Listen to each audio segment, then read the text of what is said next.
વડોદરાના અકોટા દાંડિયા બજાર ચાર રસ્તા પાસે શનિવારે ટ્રાફિક પોલીસ અને બુલેટ ચાલક વચ્ચે મગજમારી બાદ ઝપાઝપી સર્જાઈ હતી। ટ્રાફિક એસીપી ડીએમ વ્યાસના જણાવ્યા અનુસાર યુવક કૌશલ જાટ હેલ્મેટ વગર મોબાઈલ પર વાત કરતા અને મોડિફાઈડ સાયલેન્સરવાળા બુલેટ સાથે ઝડપાયો। પોલીસ જ્યારે તેને કચેરી લઈ જતી હતી ત્યારે મામલો બીચક્યો હતો। કૌશલે પોલીસ સાથે ગાળાગાળી કરી હાથ ઉપાડતા વાતાવરણ ગરમાયું, જેમાં પોલીસ કર્મી અને યુવક બંને ઇજાગ્રસ્ત થયા। બાદમાં રાવપુરા પોલીસ મથકે કૌશલ વિરુદ્ધ ફરિયાદ નોંધવામાં આવી હતી। વડોદરાની આ ઘટના છે। આજ અંગે વધુ વાત કરીશું। સંવાદદાતા રૂપેશ ઓનલાઈન પર જોડાયા છે। રૂપેશ, વડોદરામાં જે ઘટના બની હતી, બુલેટ ચાલક અને પોલીસ વચ્ચે મગજમારી બાદ ઝપાઝપી પણ સર્જાઈ હતી, ઘટના અંગે માહિતી આપશો।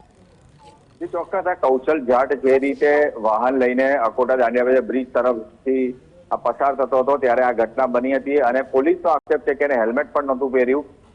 ઉપરાંત એનું સાયલેન્સર હતું, મોડિફાઈડ હતું, એટલે એની ગાડીને ડિટેન કરવામાં આવી। ડિટેન કરવાની દરમિયાન એની પૂછપરછમાં જે છે એ જે જવાબ એના જે હતા એ સંતોષકારક નહોતા। ઉપરાંત એ એગ્રેસિવ થઈ ગયા હોવાની પણ વાત છે, જેનાથી આખો મામલો બીચકાયો હતો અને હાલ જે છે એ મામલે જે પોલીસનું જે નિવેદન આવ્યું છે એ નિવેદનમાં પોલીસ કહી રહ્યું છે કે એને કંટ્રોલ કરવામાં ભારે મુશ્કેલી પડી હતી અને ત્યારબાદ આ સમગ્ર ઘટનાક્રમ સર્જાયો છે। આ ટ્રાફિક નિયમનને લઈને નંબર પ્લેટ પણ ગાડી પર નહીં હોવાનું પોલીસ કહી રહી છે। સાથે સાથે મોડિફાઈડ સાયલેન્સર હોવાની વાત છે, સાથે તેને હેલ્મેટ નહીં પહેર્યા હોવાની વાત છે, મોબાઈલ પર વાત કરતો હોવાની વાત છે। એટલે જે લાયસન્સ પણ એની પાસે જે માંગ્યું અને લાયસન્સ પણ કદાચ છે કે હતું કે કેમ એ પણ એક શંકાની વાત છે। એટલે આ તમામ જે પાસાઓને ધ્યાનમાં રાખીને પોલીસ એને કાબુમાં કરવાનો પ્રયત્ન કર્યો। દરમિયાન પોલીસ સાથે પણ ઝપાઝપીની વાત છે।